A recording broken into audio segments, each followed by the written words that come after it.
So Lachlan Giles and Ariel Tabak came out with a Guard Retention Anthology instructional, which is fucking awesome. amazing. Yeah. It's so good. Fantastic.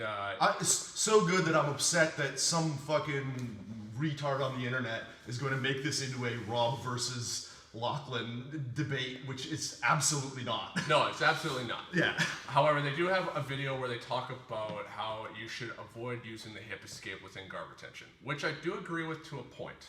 But yeah, I would say that the primary method is high legging, or what they call high pummeling. Yes. And I 100% agree that that is the optimal way to respond to the situations that they're talking about. Yes. But it doesn't necessarily work for everybody, and we do think that the hip escape has its place within guard retention. It's not true. That's impossible. So we just want to have a video going over the hip escape within guard retention, its purpose, the limitations in a sort of the flexibility required within guard retention, and then the mindset that comes in behind guard retention, because that's a big part of it too. And I know, like for me, when I created the guard retention instructional with Stefan Kesting, I do have the hip escape in there. I have techniques where I teach the hip escape, but it's also I'm catering to a different crowd, and we're going to get into all the different points behind this. So and I think just as an aside to all that, probably the reason we're doing this video is not so much that anything to do with anything Lachlan has said, but as a mitigation against certain people who are going to be super dogmatic about the idea that you should never hip escape. And as always on the internet, people's positions tend to be mischaracterized and their supporters tend to be super dogmatic. So I think we're doing this video a little bit as a hedge against any kind of entrenched dogma based on supporters' irrational exuberance. Which is usually purple belt, if not blue belt and under. That Yeah. the most aggressive people that are just learning this stuff, and obviously you've taken a new piece of information from someone you really respect, and I mean we see it in politics all the time as well, where also you're taking, you're like, this is now the absolute truth, and there's no variance to that, and I mean that's not the case. Only a Sith deals in absolutes. So Rob, hip escapes, guard retention. Yes. If you're still with us. Yes. Hip escapes are an occasionally necessary part of guard retention for a couple of reasons. One, the optimal behavior of high legging. And so just for those of you, I can't imagine you're still watching this video if you don't know what these terms are referring to, but a high leg or a high pummel is, and I'm only going to do this on my right side because I've got a bit of a hamstring injury right now, is using this kind of rotational motion, or sometimes it's just the rotational motion here, sometimes it'll be raising your hips here, sometimes it'll be combined with basically using this leg, variations of it, using the far leg to replace a frame. So when we're doing guard retention, we're blocking the leading edge, so in this case, and we're protecting the space between our hip and our armpit. So I'm creating a frame, right now, I would probably be blocking Rory's biceps, making sure I still have knee-elbow connection. If I didn't, so you're aware, if I was doing this, there's still a potential that he could put his knee right. So I'm trying to maintain knee-elbow connection always, and then what I'm basically dealing with is, rather than, let's say right now, putting my foot down and hip escaping, where he would be able to control that space, right? We're always trying to defend, and this is all stuff that Lachlan talks about. The limitation of hip escaping is that when you do this, the knee elbow space is open and someone can occupy it. So the high leg motion is basically using this leg to overcome the resistance of this arm, create a supplementary frame that allows us to reposition our hip angle. And that's all guard retention movements, in my estimation, to some degree can be reduced to blocking the leading edge and recomposing your hip angle. The more efficient you can be with that, the better. Obviously, one of the hallmarks of jiu-jitsu is efficiency. So if Rory's starting in front of my guard and he's starting to move to an angle, this and this, that's about as efficient a movement as I could possibly do. If I were to, instead of doing that, go hip escape, this is an incredibly inefficient movement, and I'm giving more access to this leg as a lever, and I'm giving access to this space. So in the optimal scenario, if I could choose between the situation where I just got my guard passed by hip escaping or I just high leg, always 100% of the time I should be high legging or high pummeling. Absolutely. Yeah. And I love how you're touching upon the efficiency there. Yeah. When it comes to like the effectiveness, it can absolutely still work, depending on like the state of crisis, how far this person is managing. Sorry, which can absolutely still work. It can absolutely work the hip escape. Yes, sorry. Yeah. And so I thought you meant the high pummel. It can work. The most efficient, best way to do it. Yeah, it can work. yeah, so our stance is in the agreement that the high pummel, the high leg, that stuff is the optimal way of doing your guard retention. But the hip escape still has its purpose to be able to create some space, to be able to change your hip angle to the optimal position, to be able to still reestablish frames. And that is like the main goal of that hip escape. Sometimes you don't have the ability to necessarily get your leg back in as a frame to be able to create that distance. Yeah, so like a simple example of that may be, like you're a little bit taller than I am, and definitely longer limbs. So if you're controlling this leg, and you've got really good gripping and framing, there will be occasions Especially here where, looking for this kind of thing, where I'm just not going to be able to successfully high leg, really do anything with this leg other than put it down on the ground and then slightly hip escape, just so that I can high leg again. Like when I teach the hip escape for guard retention, it's mostly for that reason. It's actually when you're doing the best you can here, someone's controlling your ankle, not even your toes, because like this is, the toes, this is actually very difficult. This is a huge problem. I would advise just like breaking this grip. But anyway, from here, if I can't go up and I can't go in, but I can step on the mat just enough that I can create enough space while still maintaining. That's huge. Right, while still maintaining the knee-elbow connection on this So side. the frames connecting, blocking that leading edge. Because if it's this old school kind of style where you see where both feet go on the mat. Yeah, like I wouldn't recommend in this scenario going like this. That's not the hip escape that we're talking about. We're talking about putting our foot down momentarily, and especially if you're standing, this becomes a much more kind of realistic scenario. Because if you're framing my leg here, when I step on the mat, you're definitely going to let go, unless you're 8 feet tall, and then my high leg can come right back in. So I'm stepping on the mat very momentarily, just to create a little bit more hip angle and space where you can't reach my leg, and then I can pummel my leg back in. So that's an example of a hip escape, which if my go-to during guard retention were just to always hip escape. I think, again, I'd have to ask Lachlan what he thinks, but I suspect he would probably take a similar view, which is that if your response to this situation is to always put your foot down, 100%, like that's a bad idea, because why would I do a less efficient movement than just doing this and creating this space? But in the scenario where I can't make this work, and you can't reliably predict when I'm gonna put my foot down, because I'm still making you deal with this, and then I put my foot down for a second, and I slightly, or not even a second, Such a small split window second. of opportunity. Right. And arguably not even a window of opportunity, because you still have the other leg blocking me. Exactly. You're still blocking the leading edge. Exactly. So you still have proper alignment defending that guard pass So situation. even in the circumstance where I've primarily attempted to or elected to use the high leg or the high pummel as my guard retention movement, if it didn't work for whatever reason, and again, there are something like, again, there's so many like slight variations, just grabbing your leg, there's all these different ways that you can assist it.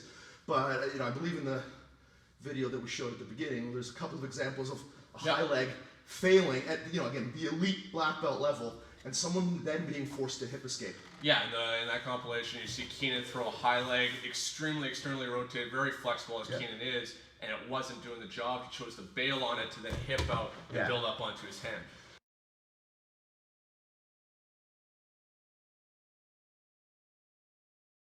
So that would be the other circumstance where I would say that hip escaping is a pretty critical movement, which is not so much the hip escape this way, but the sitting up and framing and hip escaping to That's the problem with hip recreate space. escapes, is that there's quite a lot of different variants of what a hip escape is. Yeah.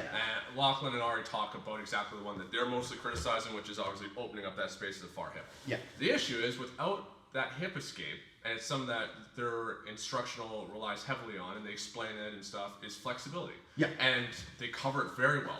And they show exercises to be able to increase your flexibility. Sure. And they don't make any fake promises, and they say that it's a long road, that Yeah, you're going to yeah. have to develop that flexibility. My hamstring flexibility is awful. And so when I'm looking at the stuff that they're doing, my external rotation is great on my hips, but to be able to touch my toes, I can barely do it. And so And you've been working on it for a while. I've been working on it. So it's one of those things that at 6'5", where I'm mostly lower body, I have quite a task ahead of me. So, but this is what works at the highest level. When we're seeing guard retention from like the best guys, and that's usually definitely the smaller guys have the best guard retention, we're seeing high level of flexibility. And so not everybody can necessarily achieve that. A lot of people certainly can putting in the work, but that's another row where I don't know how many people are going to actually stretch every day to try and get there. Yeah. And depending on the circumstances, maybe you're not warmed up, like if we're talking self-defense, etc. But when we're looking at flexibility, it is one circumstance that in guard retention is necessary when we're looking at a high level. And so usually when I've covered some of these topics with you guys on this channel and on bjjconcepts.net, we're always talking about what works at the highest level. That's the stuff that we're interested in, especially when we're looking at submissions, any techniques. If it works against black belts, the best black belts, it's going to work on everybody else. Flexibility is an attribute like strength, and your technique should not rely on an attribute in order for it to be successful. But now, guard retention is becoming that exception because there's no other area within jiu-jitsu that flexibility absolutely makes or breaks. And it's not that but even like at the high level, so is strength, right? Like if you're Absolutely. weak as shit Yes. at the high level, Yeah. like show me an elite black belt that's just frail and can't do chin-ups like Helio back in the day. Yeah, it should be an extension where it adds on, where that strength makes your technique better, your flexibility Makes makes your your technique better, exactly. And if you're looking at positional control, if you're looking at, just thinking back to you just making a masturbation. God damn it. I'm not going to monetize this one either.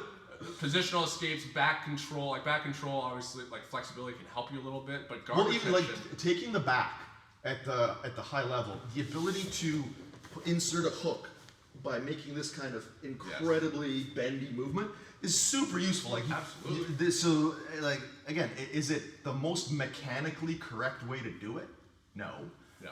Like the mechanically correct way to do it is to reposition your hips so that you can bring your leg down without having to massively externally rotate your hips. But that doesn't mean that if I'm at the high level, then it's a difference between me demonstrating perfect technique and using my super bendiness to get my hook in. I'm gonna use my super bendiness to get my hook in. And again, it's not wrong. I'm just saying that it's not mechanically ideal because not everyone can do it. Yes. Yeah. And so guard retention obviously benefits the most where we see a massive leap now if your flexibility is good. You can get away and not be flexible and still have really good back takes and all that stuff. Like we said, Although again, I still think at the highest level, to have really good back takes, you need to be very flexible. It'll make you better. Guard retention, bar none. You see guys when they can put their legs behind their head and be a complete cunt to try and pass. Yeah. You're just like, holy cow. When we're looking at the Guard Retention Anthology, it is aimed to make you have the best guard retention at the highest level, which is an absolutely fantastic goal. Yep. It's just the flexibility that's required. And so there are people, especially as instructors, my job is to be able to teach a regular class to whoever comes off the street and wants to learn. It's not useful for me to say, hey, I'm going to show this technique. You're not going to be really able to do it, or you can at least do part of it at a very early stage. Yeah. But in 1 year, if you keep two or three, if you keep doing these person. stretches, or some people are actually limited because of injuries, and so we need to be able to teach something that is universally able to be applied by everybody. Yeah. And so that's something that's really important to us and our style of jiu-jitsu that we like to teach. And even like if I was just to quickly jump into like the realm of like self-defense, not that I like creating a separation of the techniques that we use in sport or self-defense. If I'm, as a corrections officer, I might be sitting on my ass watching cameras and stuff like that for like an hour. And then all of a sudden an emergency code hits and I go responding to that situation. If I ended up on my back, while I'm quite flexible like this when I'm warmed up, my ability to do that when I was just in a sedentary state in self-defense, jumping in without my proper warm-up and my stretches, I'm, one, probably not going to be able to do it, but two, I'm also going to be more likely to hurt myself. Yep. And so this is where the hip escape can be a very vital tool that should not just be ignored or written off as like, don't ever touch it. It's a tool to use in different circumstances. Well, and not only that, like the limitation of that, like as the only argument, if that was the only one, is that A, you shouldn't be hip escape, you shouldn't be doing guard retention in a self-defense situation. Yeah, you fucked up. You fucked up pretty bad if you are. And B, there's that whole helio filter. If a frail 90-year-old man can't do it, then we're not interested in it. That is not, just to clarify what we're talking about here. What we're talking about here is the hip escape as a guard retention movement is also used at the absolute highest level by insanely flexible guys who tried to high leg. Yeah. So we're not even. Which you saw a bunch of the clips at the very beginning. So yeah, like let's not like hang our entire argument on, well, we want old, broken, inflexible people to still be able to do jiu-jitsu, therefore let's hip escape. That's not what we're saying. We're saying that we're still modeling the best guys who occasionally, despite flexibility, athleticism, and like super elite level of skill, are using using the hip escape instead of the high leg, or as a subsequent or a follow-up to the high leg, and it's still working very well, provided you still follow the same sort of like correct mechanics, right? Like again, not that we're trying to make this like Lachlan, because again, I agree with Lachlan totally, but he did put out a video recently showing like an example of the hip escape not working at the highest level, and it's Cyborg going like this lazily and getting say someone diving past his guard. Like, yeah, of course. I mean, if you hip escape like that, yeah, you know. But if you're maintaining a frame, like if you're rotating away, let's say you're moving into a pass and you're rotating away and you're framing like this, and like I can still hip escape. Right? Even if I put this foot down, although ideally I could even just maintain the elbow connection and hip escape with this foot, I could put both feet down if I needed more drive. Because, so like the limitation of hip escaping with just this foot is, yeah, he's controlling this lever now. And if I try to hip escape, I can get redirected.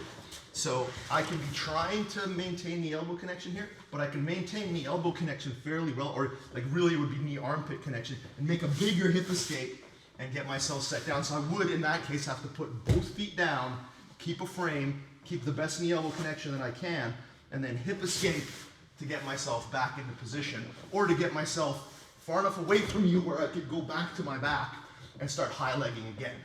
So yeah, that's absolutely. And flexibility also, I think, it's a double-edged sword. Lachlan talks about it in the instructional, where flexibility can reduce the chance of injuries, which I agree with. Absolutely. Because obviously if you can stretch a little bit further, then when somebody puts that pressure on you, and if hopefully you're able to even put your shin right against your chest, because if you have a 180-pound man trying to kill you, drop that weight on you, then you're going to definitely be going to be able to protect yourself. But at the same time, depending on how far you bend yourself, you're going to be more likely to injure yourself, because you start to put yourself in mechanically unstable positions. And I don't think anyone can disagree that if we're looking at like a leg press alignment, I could support weight and push weight like this. If I went on a leg press machine and loaded it with 200 pounds and tried to do it with my legs like this, yeah, I'm going to be putting myself in a chance to injure myself. So it can help you prevent injuries, but then people that are flexible are more likely to put themselves in those unstable positions, and that's where injuries can occur. So it's something to be mindful of.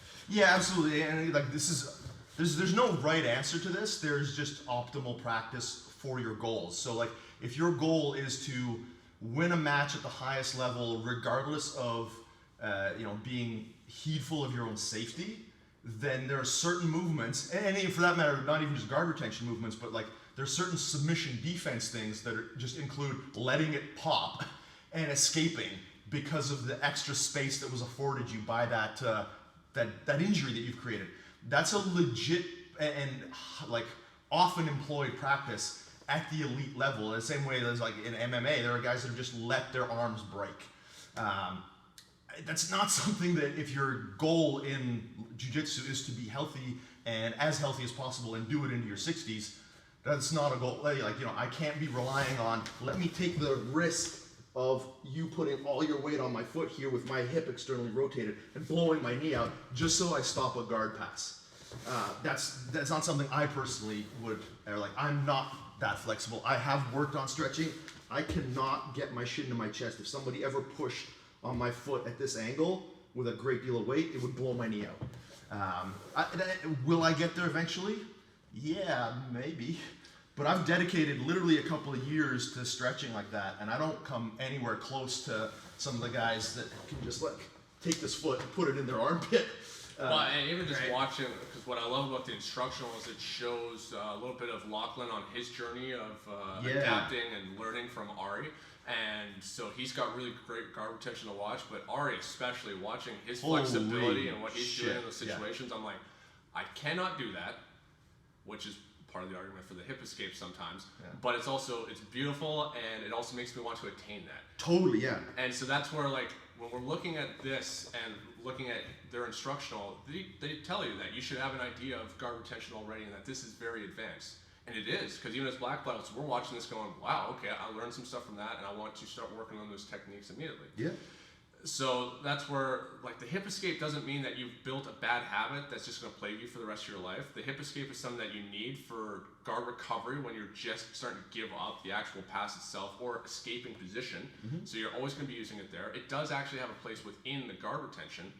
And so as you learn that at an earlier stage in your development and you work on those skills, you're able to still continue to build a concrete foundation with that. And then as you start to dive into something deeper like the Guard Retention Anthology, which is excellent, you're able to then look at this and go, okay, I can now understand where I can start to use flexibility to my advantage, or where I can develop that and use other techniques to work more efficiently to be able to make this work at the highest level. Because yeah, if you want to be a world champion one day and that's your goal, you have to be working on your flexibility and your strength, and you're going to be using this. But as you saw in the compilation of video clips, and there's more out there, it's just kind of a pain in the ass trying to look for it's just really a hard. hip escape. Yeah, it's really hard to like find just a high leg or just a hip escape in a YouTube video. That's not the metadata that gets tagged. People want the submissions and stuff like that, so that was a pain in the ass to look for, but we got a bunch of clips there. You can still use it at the highest level. Yeah. And so that stuff's extremely important. So if I was to just recap right back towards like my instructional, I have the hip escape in there. But I'm teaching that from a very beginner stage where, like, if you have never seen jiu-jitsu ever, I'm explaining it from the very beginning. And Stephen Kesting's audience, for a larger part, are older guys that don't have that flexibility. That's why you start gravitating towards certain creators on YouTube or in anything, is that you start to find some similarities that pull you towards them. And so they don't want super flexible stuff all the time. Yeah. And like I said, some of the reasons what's important to me when it comes to jiu-jitsu, I wouldn't want to necessarily teach an instructional like that the whole way. Although I do still really appreciate someone like Lachlan and Ari doing that instructional, because having these different areas of development and ways of teaching, that opens my eyes to other stuff and shows me ways that I can start to improve my game even further. Yeah, I think like, you know, someone like me, I'm the target for that sort of instructional. Yeah. Somebody who's, you know, a white belt, not super flexible, they're not the target. And No. Telling them that they should never hip escape. And again, I don't believe that Lachlan would say that. So again, this isn't the like me disagreeing with him. It's us disagreeing with people who might misinterpret the context of it and be like, no, it's always wrong to hip escape during guard retention. So say whether it was my instructional or John Danaher teaches the hip escape, I believe Sean J. Ribeiro teaches the hip escape within his diamond concept, and you see him do it a lot in competition as well. If you went through one of those instructionals as like your introduction to guard retention, you're going to develop a whole bunch of concrete foundational movements, and then Lachlan and Ari are going to take you to that next level. Hip escaping is not going to completely fuck you up that when you look at it, you're like, I don't understand how to do this, because they lay it out well. And you're going to be able to see where the hip escape can fit in a little bit within there, but you can also see those goals that you're looking to attain to have guard retention at the highest level. yeah, like if your guard retention gets so good that you don't have to hip escape, That is a goal. that's goal. Yeah, that's exactly. That's the goal. Yeah. The goal is that you're hopefully reacting so well, so early to any initial movements that you just never have to hip escape. And like, I'm not quite there, but I'm mostly there. Like when you and I roll, I'll almost Even never. just you implementing a few of the things that we've picked up from the Guard Retention Anthology already, it's like seeing a difference already. Yeah. Like so, the idea of using the high leg as a primary guard retention movement is something I've been doing for a while. But Lachlan's instructional has included a couple of additional things, specifically methods of like gripping the legs to assist the movement and having like legs in different planes that are super useful for just adding to what is already has been a really good practice for me over the last several years. Where, like I said, I try not to hip escape. Yeah, so that's coming from us is where like, the goal for us now, because we have strong these fundamental movements and we use the hip escape occasionally within our guard retention, is looking at this instruction and going, okay, how do I start trying to achieve that goal at that point? And that is what we're looking to work towards. And so if I don't ever have to perform the hip escape again within guard retention, then that's fantastic. That's going to take me still quite a while with my flexibility, but that is the goal. But the only argument we're trying to make here is that the hip escape can be done, it can be taught, And you just don't have to jump down somebody's throat the second you see a hip escape being performed or being taught somewhere. As long as it's being taught correctly, and that's always like a big gray area. Yeah, that's a whole other story. Everything right? in jiu-jitsu can be taught really poorly, even if it's a great arm bar or a great heel hook. They can be taught really shitty. So, is it taught well? And it can be performed still within guard retention, and it can be performed at the highest level. Yeah, absolutely. Yeah, I don't think that that's super disputable unless you're trying to be pretty dogmatic, which is again the whole reason we're doing this video is just to hedge against some weird dogma establishing itself. And yeah, so hopefully you guys enjoyed the video and watched the whole thing, especially if you are responding.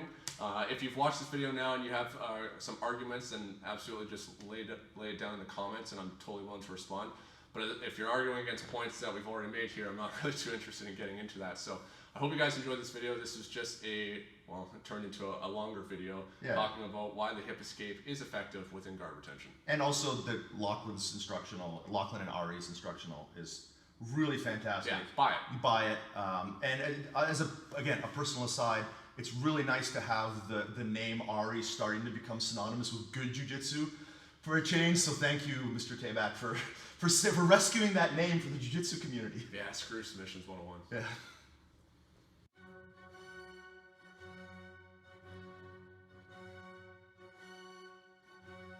You're fucking